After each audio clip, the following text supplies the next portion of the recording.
ഈ ഒരു തുണ്ട് ഗ്ലാസ് ഷീറ്റ് കൊണ്ടാണ് കേട്ടോ നമ്മുടെ ഇന്നത്തെ കലാപരിപാടി. സംഗതി ഒരു ഫ്ലോറൽ ഡെക്കറേഷൻ ആണ്. പക്ഷെ നമ്മുടെ അടുത്താണെങ്കിൽ ടൂൾസ് ഒന്നും തന്നെ ഇല്ല. ടൂൾസ് ഒന്നും തന്നെ മേടിക്കാത്തതിന്റെ മെയിൻ റീസൺ എന്താണെന്ന് വെച്ചിട്ടുണ്ടെങ്കിൽ ഈ ഒരു ടൈപ്പ് ഫ്ലോറൽ ഡെക്കറേഷൻ ഇതുവരെ ചെയ്തിട്ടില്ല എന്നുള്ളത് തന്നെയാണ് കേട്ടോ. അപ്പം ചെയ്ത് സക്സസ് ആവുകയാണെങ്കിൽ എന്തെങ്കിലുമൊക്കെ ചെയ്യാം എന്ന് വിചാരിച്ചിട്ട് ഞാനിങ്ങനെ ഏറ്റെടുത്തൊരു ഡെക്കറേഷനാണ്.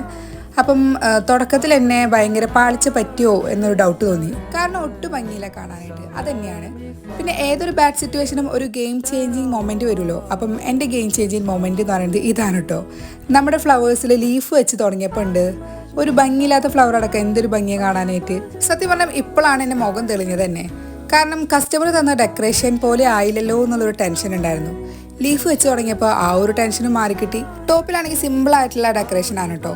പിന്നെ മാറ്റർ നീട്ടി പരത്തി എഴുതാനുണ്ട്. ഒക്കെ കഴിഞ്ഞപ്പോൾ ഓവറോൾ കുഴപ്പമില്ലാത്ത രീതിക്കായി. ചില കേക്കിൻ്റെ ഡെക്കറേഷനൊക്കെ ചെയ്യുന്ന സമയത്ത് എനിക്ക് ഭയങ്കരമായിട്ട് ഇഷ്ടം തോന്നാറുണ്ട് കേട്ടോ ആ ഡെക്കറേഷനോട്. അതിലൊന്നാണ് ഈ വർഷത്തെ ഫസ്റ്റ് കേക്ക് തന്നെ